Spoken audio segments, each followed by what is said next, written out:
Puji Tuhan, Shalom, selamat pagi, selamat siang, selamat sore, dan selamat malam buat teman-teman dimanapun Anda berada pada kesempatan ini.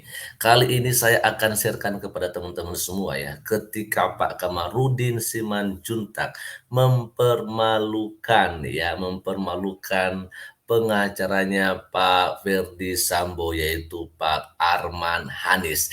Bahkan seperti apa yang ada di layar dikatakan di sini teman-teman ya, Pak Kamarudin janji membiayai jika Ferdi Sambo ganti pengacara. Apa tidak punya malu? Dan di sini yang hebohnya itu teman-temannya, Hotman pun disinggung. Ini terbaru ya pagi ini pukul 5:22 waktu Indonesia Barat. Waduh, luar biasa memang Pak Kamarudin Simanjuntak teman-temannya. Kita akan perbesar terlebih dahulu dan nantinya ada video yang luar biasa ya ketika Pak Kamarudin Simanjuntak mempermalukan Arman Hanis. Di sini dikatakan, pengacara pihak Brigadir J kembali menyentil kuasa hukum terdakwa Ferdi Sambo dan Putri Candrawati. Kamarudin Simanjuntak sampai berjanji akan biayai jika Ferdi Sambo berniat ganti pengacara. Ya kan, jadi di sini kita melihat bahwa Pak Kamarudin Simanjuntak ya akan membiayai ya biaya-biaya yang digunakan, yang dibutuhkan oleh Pak Ferdi Sambo ya. Kalau misalnya Pak Ferdi Sambo ada niatnya untuk mengganti pengacaranya. Karena kenapa? Kita lihat di sini ya. Karena menurut Pak Kamarudin Simanjuntak di sini dikatakan, pengacara pihak terdakwa kasus pembunuhan berencana Brigadir J itu tak baik. Wow. Jadi ini siapa nih berarti? Arman Hanis dong dan juga mungkin ada rekan-rekannya yang lain. Bahkan di sini yang herannya itu teman-teman ya, beraninya Pak Kamarudin Simanjuntak, ia pun menyebut nama Hotman Paris. Wow. Oke, lanjut saja teman-teman ya. Sebentar saja kita akan di sini. Diketahui selama berjalannya kasus pembunuhan berencana Nofriansah Yosua Tabat alias Brigadir J, Ferdi Sambo sempat ganti kuasa hukum mulai dari Patra M. Zain hingga kini didampingi oleh Arman Hanis.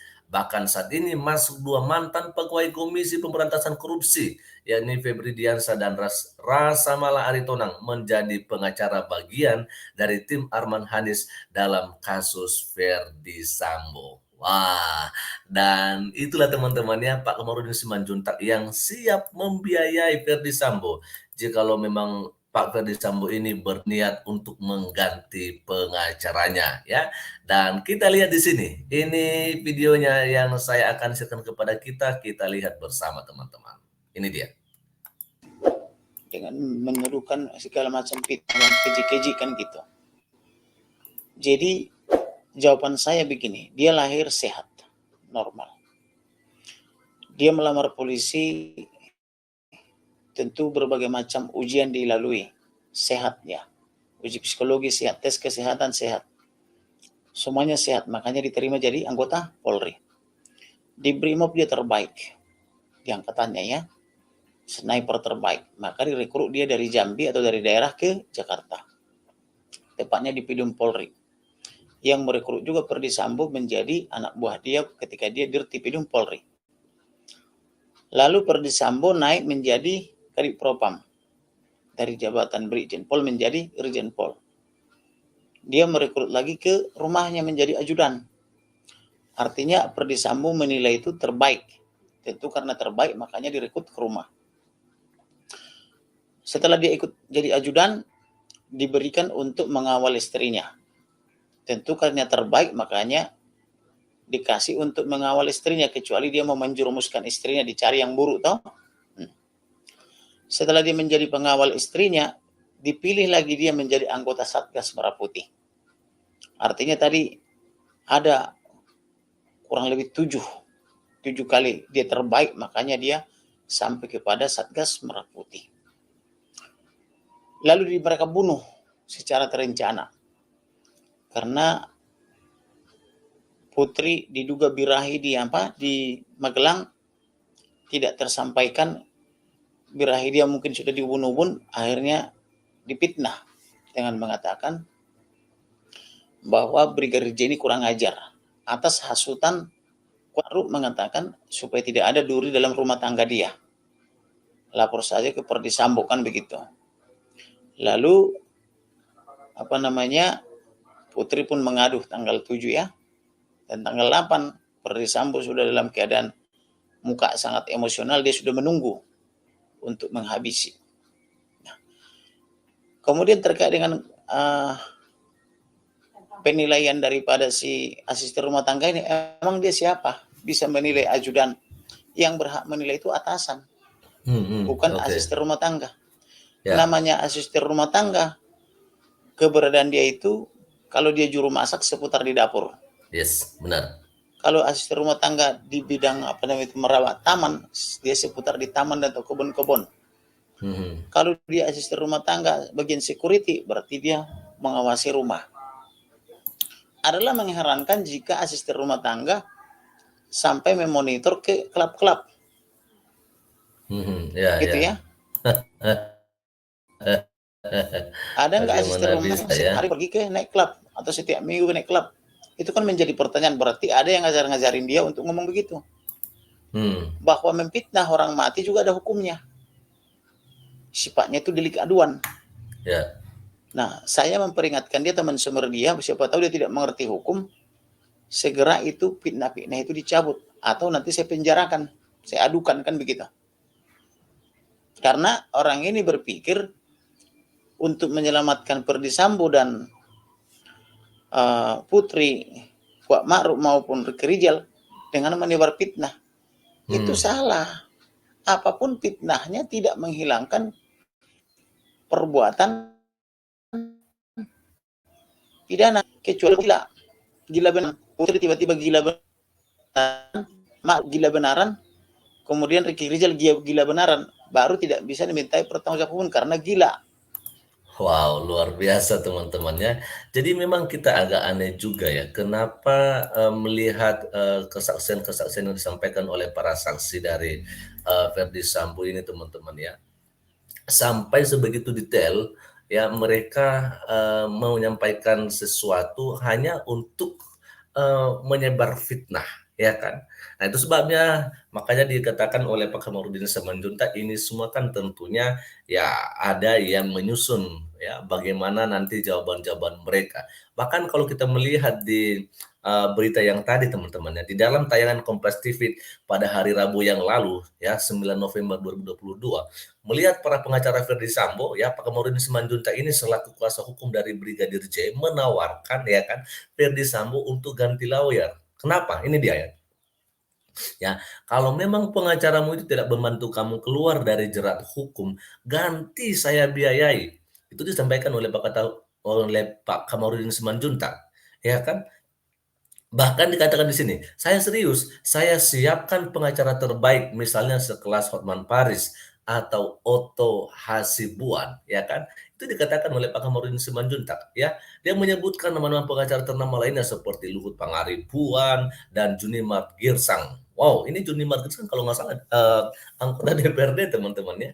Oke, jadi artinya bahwa di sini Pak Kamarudin Simanjuntak melihat apa yang dilakukan oleh pihaknya Ferdi Sambo dan pengacaranya ini memang tidak baik ini menurut Pak Kamarudin Simanjuntak teman-teman ya. Oke, kita lanjut lagi untuk mendengarkan apa yang dia sampaikan di dalam video ini. Ini dia. Tapi kalau menebar fitnah, itu justru dinilai berbelit-belit dan menambah hukuman. Tidak membuat simpati hakim. Nah, kalau dia mau bebas dari hukuman, menurut saya keliru dia kalau menebar-nebar fitnah yang tidak benar. Lebih bagus dia mulai sekarang latihan gila. Dia gila, akhirnya nanti hakim akan membuat pertanggungjawaban hukum di dalam pertimbangan maupun di dalam mengadili dalam putusannya. Oh, bisa dan berkijil dan itu Kuat Ma'ruf tiba-tiba gila, maka orang gila tidak bisa dimintai pertanggungjawaban hukum. Itu kalau mau dia bebas. Jadi ngapain menebar fitnah? Kesaksian ini akal-akalan, sengaja disetting memang untuk kepentingan. Untuk karakter building assassination. Jadi mereka melihat karena Joshua ini terlalu sempurna, lalu maka mereka menciptakan hoax. Sekarang kita lihat yang gila siapa, atau yang kepribadian ganda sesuai tuduhan mereka siapa. Ferdi Sambo itu kan penegak hukum. Tugas dia memberantas kejahatan hukum. Tugas dia melindungi rakyat. Tetapi yang dilakukan membunuh ajudan atau membinasakan ajudan. Itu kan kepribadian ganda. Di sisi lain dia penegak hukum, di sisi lain membinasakan anak buah. Tugas polisi itu pelindung pengampil masyarakat, memberantas judi, narkoba dan kejahatan lainnya. Tetapi dia malah bermain di area judi. Kalau orang setor ke 303, dia tidak berantas. Tapi kalau tidak setor, ditangkapi. Kan begitu. Itu kan kepribadian ganda. Jadi di satu sisi dia penegak hukum memberantas kejahatan, di sisi lain dia memelihara kejahatan. Itu kepribadian ganda. Nah, kemudian yang temperamental itu adalah Ferdy Sambo. Dia baru dihasut oleh supir, Kuat Ma'ruf, dihasut oleh istrinya, tanpa bertanya langsung membunuh. Kalau dia tidak temperamental, harusnya dia bertanya, panggil semua satu persatu. Benar enggak gitu? Ditanyain satu persatu, lihat enggak, alami tidak, kapan, di mana, apa perbuatannya, kan gitu. Kalau yakin dia ada perbuatan pidana, maka lapor ke polisi. Karena yang berhak mengusut kejahatan adalah polisi, dilaporkan dulu dari SPKT.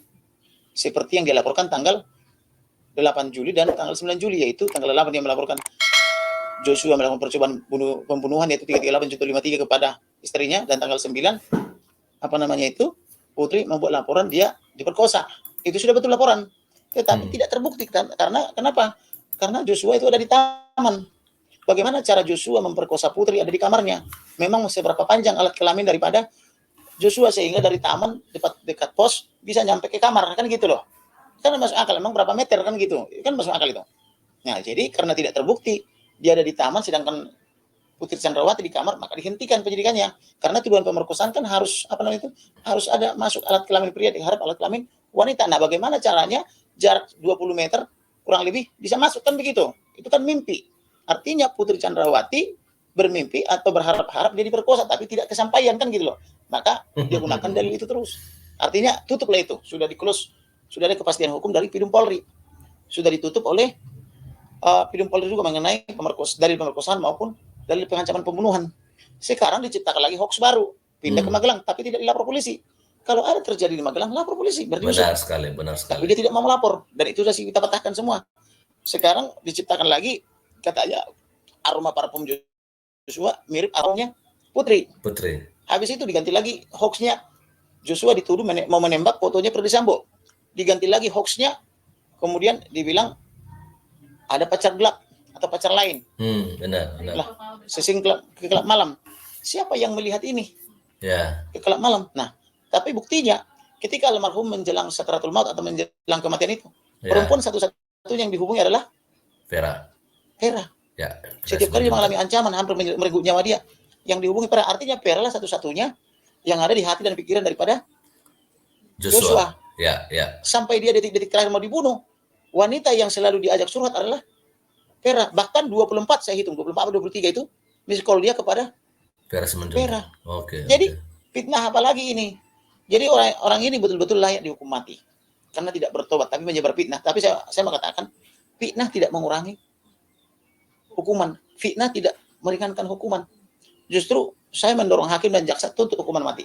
Wow, jadi saya lihat di sini Pak Kamarudin Simanjuntak memang sudah sangat-sangat marah yang melihat pergerakan-pergerakan atau katakan kesaksian-kesaksian yang disampaikan di persidangan, termasuk Susi, termasuk Kodiria dari awal, dan juga si Damianus yang mengatakan bahwa Brigadir Joshua ini kan sebenarnya bukan seperti yang dikatakan oleh orang tuanya. Dia sebenarnya suka ngedugem, main wanita dan lain-lain. Jadi akhirnya ya mau tidak mau di sini Pak Kamarudin Simanjuntak setelah mendengarkan kesaksian-kesaksian yang seperti begitu ya, dan Pak Kamarudin Simanjuntak jelas tadi kita dengarkan dia meminta dan mendorong hakim untuk menjatuhkan hukuman mati kepada Ferdy Sambo. Waduh teman-teman, ini luar biasa sekali ya.